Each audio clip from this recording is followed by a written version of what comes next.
नमस्कार दोस्तों, उम्मीद करता हूं आप लोग अच्छे होंगे। और आज के वीडियो में मैं आपसे बात करने वाला हूं आदित्य ठाकरे के ऊपर। आप जानते हैं बहुत अच्छे से कि पूरा ड्रग्स के ऊपर एनसीबी पूरी पूछताछ कर रही है और सारे बॉलीवुड के लोग इसमें फंसते नजर आ रहे हैं। लेकिन यहां पे कहीं पे भी एंगल आपको जाता हुआ नहीं दिख रहा होगा आदित्य ठाकरे की तरफ। लेकिन मैं आपको ये जोड़ के दिखा देना चाहता हूं विद प्रूफ कि कैसे आदित्य ठाकरे भी इस नारकोटिक्स के पूरे गिरोह में एक सूत्रधार हैं और इस व्यक्ति को बिल्कुल एनसीबी को समन करना चाहिए और इससे सख्ती से पूछताछ करनी चाहिए। मैं तो ये बोल रहा हूं कि अब तक इस व्यक्ति को गिरफ्तार ही क्यों नहीं किया गया। क्या इसके ऊपर आपने अगर मेरा पिछला वीडियो देखा हो कि कैसे ये व्यक्ति इतनी चीजें इसके खिलाफ में, लेकिन इसको अभी तक समन नहीं किया जाता है, कोई पूछताछ नहीं की जाती है। क्या ये तीनों एजेंसियां जो अभी बैठी हैं ये सिर्फ इसलिए बैठाई गई है कि उद्धव सरकार के ऊपर प्रेशर बनाया जा सके? क्या ये एक पॉलिटिक्स चल रही है कि प्रेशर बनाया जा सके?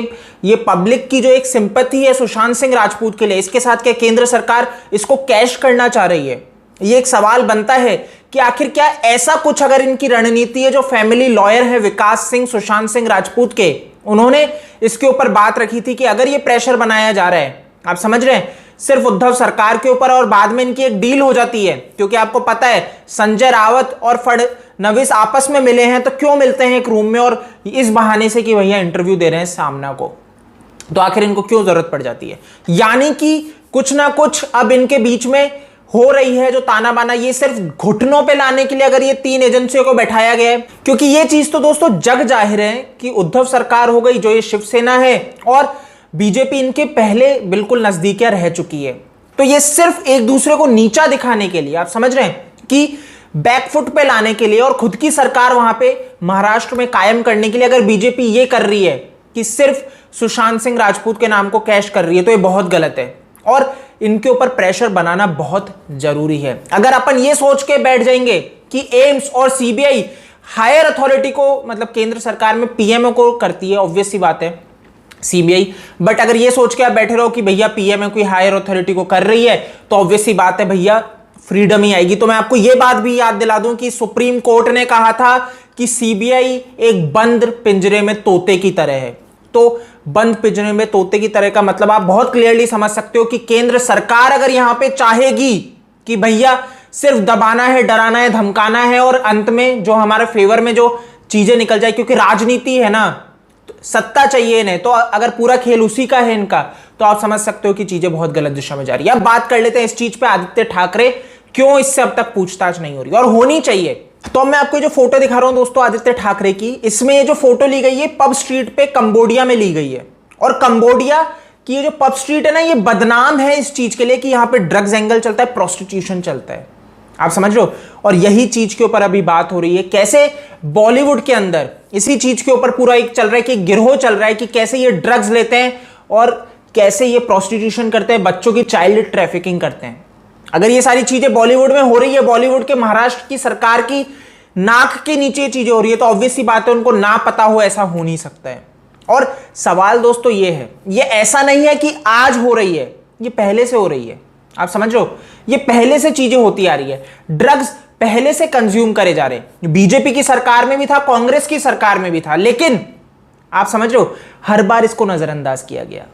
पहले भी बहुत बार केसेस सामने नजरअंदाज किया गया, लेकिन अब बैठा दी जाती है सीबीआई, एनसीबी, ईडी। तो अगर ये एक पॉलिटिक्स है तो ये गलत है। अब दोस्तों ये जो आदित्य ठाकरे है जो यहां पे कंबोडिया की इन सड़कों पे क्या कर रहा है, ये व्यक्ति तो भैया देश को रिप्रेजेंट करता है, एक पॉजिटिव थॉट वाला व्यक्ति है ना। यही तो बोलती है उद्धव सरकार कि भैया ये जो हमारा जो फ्यूचर है बदनाम करने की कोशिश हो रही है, मीडिया बदनाम करना चाह रहा है आदित्य ठाकरे को, बट असल में तो भैया ये बहुत ही बढ़िया व्यक्ति। तो ये वहां पे क्या कर रहा था कंबोडिया में? क्या ड्रग्स की ब्रांड वैरायटी जानने गया था कि मुंबई में, हमारे महाराष्ट्र में वैरायटी कम है तो और वैरायटी लानी है? ये क्या करने गए थे वहां पे? ये समझने वाला सवाल है बहुत अच्छे से, क्योंकि ये सारी चीजें तो अब यहां पे भी सामने आ रही है ना निकल के। अब अगर कोई समझदार व्यक्ति मुझे ये कहे कि भैया ये तो फोटोशॉप इमेज है, आप कहां से बता रहे हो, तो मैं आपको ये भी बता दूं ये फोटोशॉप इमेज नहीं है। ये युवा सेना जो जिसके अध्यक्ष आदित्य ठाकरे, इन्होंने ये पोस्ट किया था, उसके अंदर ये मेंशन करते हैं एयू टैक्स को। अब ये एयू टैक्स अगर आप इंस्टाग्राम पे जाओगे तो इसी आदित्य ठाकरे का प्राइवेट अकाउंट है ना। उसके अंदर इसकी जो डीपी है, प्राइवेट अकाउंट है तो अंदर तो अपन नहीं जा सकते, बट डीपी इसने यही लगा रखी है। तो आप समझ सकते हो कि ये आदित्य ठाकरे पब स्ट्रीट ऐसी बदनाम जगह पे कंबोडिया में क्या कर रहा था, ये सवाल है दोस्तों।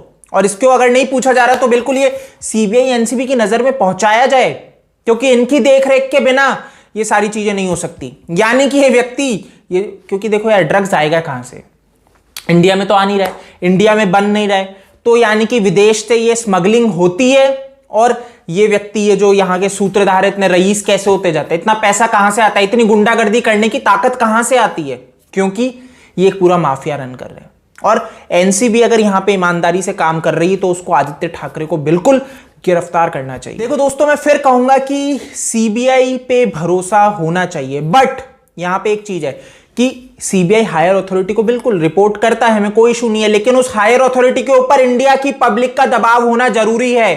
क्योंकि एट लास्ट ये नहीं भूलना है, कोई भी व्यक्ति रिप्रेजेंट कर रहा हो, चाहे से आप उस पार्टी को समर्थन देते हो या नहीं देते हो, लेकिन अगर आज आपने उसके ऊपर दबाव नहीं बनाया, दबाव नहीं बिना, तो ये एक राजनीति है दोस्तों। और राजनीति बहुत घटिया होती है, क्योंकि राजनीति में हर जने को कुर्सी की भूख है। आप समझ लो, कुर्सी एक ऐसी चीज है, हर जना चाहेगा अगर हमें इसके बदले ये पूरी ये साजिश करके कातिल हमें नहीं पकड़ना पड़ रहा और उसके बदले हमें कुर्सी मिल जाती है, तो क्या जा रहा है।